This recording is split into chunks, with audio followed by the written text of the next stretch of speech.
Hail, travelers, and welcome to the Knight's Realm. Here in the realm of Camelot, I, the Guardian Knight, venture deep into the archives of popular culture and entertainment to bring you all my own perspective on such matters. Now, join me as we delve deep beneath the castle and begin our quest. Today our journeys take us to the DC universe as we take a look at the last son of Krypton.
The concept of a Superman dates back to the dawn of human civilization, a near-deific being who defies all odds and triumphs over every foe. Perhaps the earliest recorded Superman is Gilgamesh, the Mesopotamian warrior. Other examples include Heracles or Hercules from Greco-Roman mythology, Beowulf from the Anglo-Saxon poetic epic of the same name, and Samson from the Old Testament or the Torah.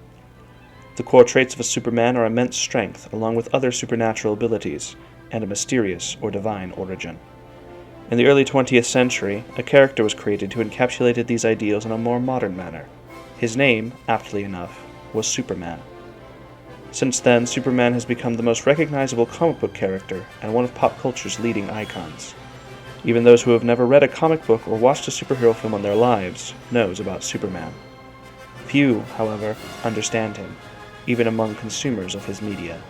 Especially within the last few decades, there has been a trend of transforming the near-deific into literally God.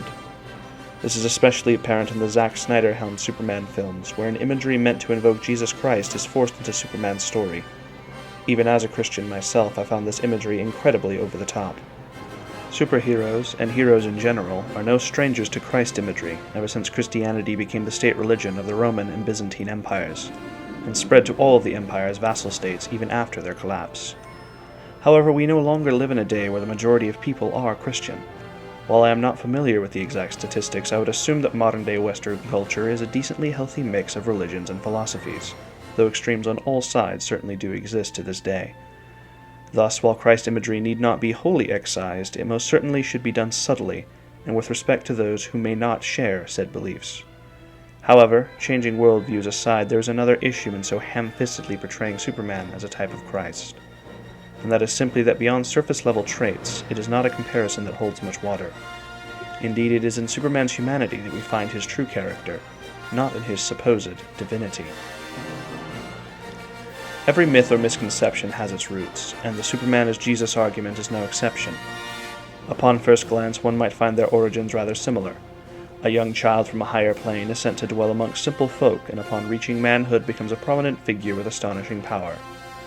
However, to put it bluntly, Jesus is not the first figure to have a story like this. The aforementioned Heracles, son of Zeus and Alcmene, is one example. In truth, Greek mythology is filled with figures like this. Perhaps a better comparison for Superman lies in a story from Judeo-Christian theology that far predates the Christian era, the story of Moses. Moses, like Kal-El of Krypton, came from a doomed civilization. To save the young child's life, his parents placed him in a small pod-like craft and sent him to a world unlike their own. The boy grew up in this world, but swiftly discovered his true heritage. Upon becoming a man, he inherited great power and vowed to save his people. However, even this comparison is imperfect, as while both Jesus and Moses' powers come from God, Superman's come from his alien biology upon interacting with the Earth's sun. It was not God who sent Kal-El to live among the humans, but desperate parents who wish for their son to survive their planet's destruction. Superman saves people from the threat of annihilation, not of tyranny, and certainly not of sin. And Krypton, Kal-El's people, were beyond saving. Most of them, at least. Kandor is still out there, after all. The point of this diatribe is that many characters from myth and theology can be related to Superman and not Superman alone. Batman could be considered a Moses archetype, as a rich young orphan leaves his home before returning as a man to save his people. Humankind tells the same stories in every generation and culture, just with a different twist each time. Additionally, the godly comparisons to Superman are very flimsy. Yes, he possesses great power, but not godlike power. Certainly not the power of the Abrahamic God, he who created all things and holds the universe in his hands, but even by polytheistic standards the comparison doesn't work. Superman has no control over a particular dominion, such as the war, the sea, the sun, or the seasons. He cannot create, command, or control like a god can, and powerful as he is not omniscient, omnipresent, or even omnipotent. Superman is far more comparable power-wise to a demigod than a god. Perseus, Jason, Heracles, Gilgamesh, and others. The comparison is made even more egregious by the existence of actual gods in the DC universe, including God with a capital G. Each of these beings possesses a power level so far beyond that of Superman or the majority of heroes that it is laughable to even entertain the idea that Kal-El of Krypton is anything more than an incredibly powerful being. Yet it is not in comparison alone that those who call Superman a god miss the mark. Superman was born Kal-El of Krypton to Jor-El and Lara Jor-El, née Lorvan. When Krypton faced inevitable destruction, Jor-El and Lara raced to save their son, as the Council of Krypton did not believe they were in any danger until it was too late. Baby Kal was sent deep into space before landing in a field in the state of Kansas. He was found by Jonathan and Martha Kent, a childless married couple who took the baby Kryptonian in and raised him as their own. Though genetically the child was of Krypton, in terms of who he became, there are few who are more human. John and Martha were salt-of-the-earth people who ingrained their adoptive son, who they named Clark, with their values, including perseverance, respect, honor, and responsibility. Clark took to these values like a fish to water, emulating his parents in many ways. Eventually, the truth of Clark's heritage was revealed to the boy, yet it did little to change who he was. To contrast Clark with Atreus from God of War, son of Kratos, when Atreus discovered his true godly heritage and the power that accompanied it, he became more vicious, vengeful, and reckless. On the other hand, Clark remained the same person he always was, as he saw his new powers as a new responsibility. Since he could do more than the average person, that meant he should do more than the average person.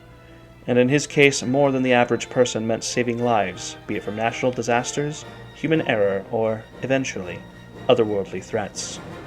At some point, Clark traveled to the Arctic, where he found what would become the Fortress of Solitude. Therein was an AI patterned after Jor-El's consciousness.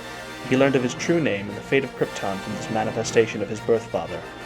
Now feeling the weight both of his parents' teachings and the legacy of his bloodline, Clark took on a new mantle, Superman. With every superhero, the question is asked, who are they really, the mask or the face beneath it? With Batman, it is the latter. Bruce Wayne is the mask, and Batman his true self. Spider-Man is a meld of the two, as both Peter Parker and Spider-Man are aspects of who he truly is. With Superman, however, he wears two masks, the masks of Kal-El and the mask of Clark Kent, the reporter. Who he is as Superman is who he truly is, however emphasis must be placed on the man part of his name. Kal-El is where he comes from. Clark the reporter is what he hides behind. But Clark from Smallville, the honest, hard-working, noble man, raised by a pair of simple farmers, is who he truly is. There is a reason his catchphrase for much of his existence was truth, justice, and the American way. Though that slogan is often mocked in these days, when it was coined it meant something. The American way is in reference not to what America is, but rather what America should stand for, that which is written in the Constitution and Declaration of Independence. It's not a declaration that Superman is a solely American superhero, but that he is an advocate for freedom, peace, justice, and truth the world over. Despite being an alien, Superman is unapologetically human, espousing many small-town USA values, thankfully the more positive ones. He enjoys home-cooked meals over lavish dining, spends much of his free time helping others both in and out of costume, and places great emphasis on friends and family. He is empathetic, taking time out of his day for even the smallest of issues people approach him with. Unlike fellow Kryptonians like General Zod, Clark does not see himself as above or superior to the people of Earth. Rather, he is a fellow traveler on this mortal coil, simply one with abilities that most do not have. Often, Superman as a character is criticized for being too perfect. While I will not entirely disagree with that assessment, Clark certainly has his flaws. As mentioned prior, his parents instilled in him their worldview. While said worldview is largely positive, it is also limited in many ways. Simply put, Clark believes the world should be a certain way, but is often disappointed to find that it isn't. It is this stringent adherence to his worldview that first caused him to come into conflict with Batman.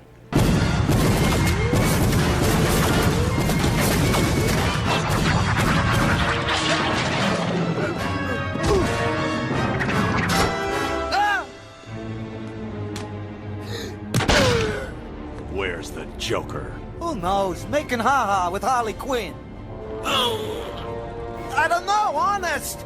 I never went back after he muscled in. I don't want nothing to do with that clown. That's enough. I think you got your answer.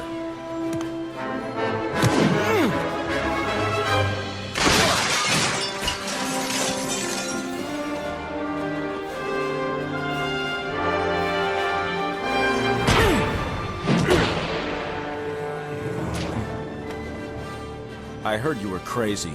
I didn't think you were stupid.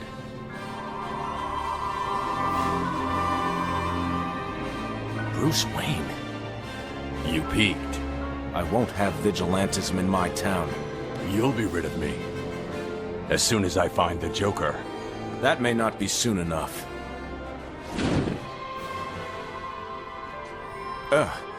It doesn't take much, does it? The Joker has 20 pounds more where this came from.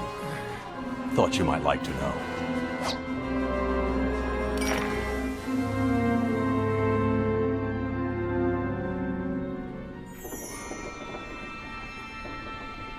The Dark Knight, while equally as dedicated to truth and justice as Superman is, uses more underhanded and often brutal methods than the Man of Steel does. This is because Batman believes in getting results by almost any means necessary, the almost referring to his unwillingness to take human life. Superman, in many ways, must hold back, and rarely does he need to expend his full strength.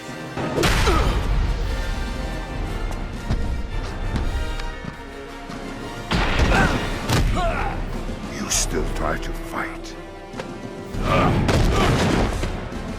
Can't you see that it's hopeless?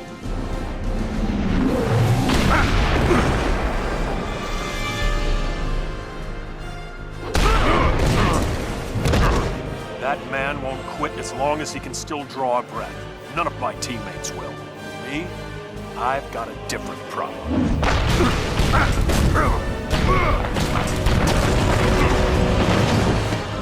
I feel like I live in a world made of cardboard, always taking constant care not to break something, to break someone. Never allowing myself to lose control, even for a moment, or someone could die.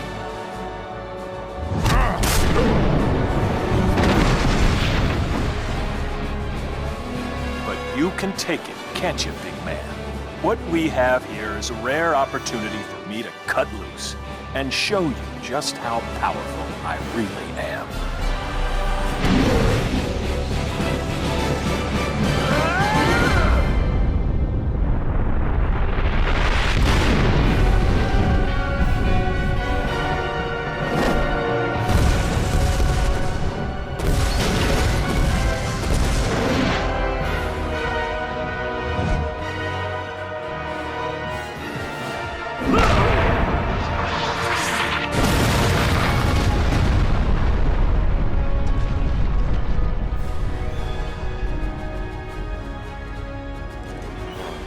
Batman, on the other hand, has no such luxuries. He is not bulletproof, nor is he able to incapacitate his foes by simply blowing on them. He must, therefore, act swiftly, decisively, and sometimes mercilessly to ensure his mission's completion. Superman did not understand this at first simply because he had never been in such a position. Batman and Superman both needed to learn to see things from each other's perspectives. Once they did, they soon found that they had much in common, including their stubbornness. Additionally, what one must remember about Superman is that he, along with many other DC superheroes, is intended to be a paragon. Thus, his flaws are often few and far between because he is meant to be a symbol as much as he is a character. In many ways, and contrary to what his critics say, it is his inherent goodness that make the Man of Steel as compelling a character as he is, especially when compared to many of his darker counterparts. Since Superman's inception, there have been numerous darker riffs on the character, ranging from Marvel's Hyperion to Invincible's Omni-Man, Homelander from The Boys, and the titular character of Brightburn. However, the concept of a near-godlike monster is a concept at least as old as the Superman itself. Outside of the Abrahamic religions, gods are often portrayed in at best morally grey lights, and at worst as tyrannical beings. And in truth, the God of Abraham is only not seen as a tyrant because the theology surrounding him makes it clear that it is man who has fallen, not the other way around. Additionally, those in power, be it supernatural or political, are often written as antagonists in fiction. Truthfully, this is not far from the mark in reality either. Rarely is one given power that they then choose to wield for good. Power corrupts, and many who start off well-intentioned find themselves craving the power more than their prior motives. Or, in the words of Harvey Dent, you either die a hero, or you live long enough to see yourself become the villain. Yet Superman seems to defy this. Unlike Spider-Man, who had to learn that with great power there must also come great responsibility, Superman simply knew this. Unlike Omni-Man, who saw this world as his to conquer, Superman saw it as his to protect. And unlike Megatron, who gained power and allowed it to corrupt him, Superman controlled the power, not the other way around. And unlike Darth Vader, whose arrogance and hunger for power drove him down a dark path, Superman shows humility. And this is not an easy choice for him.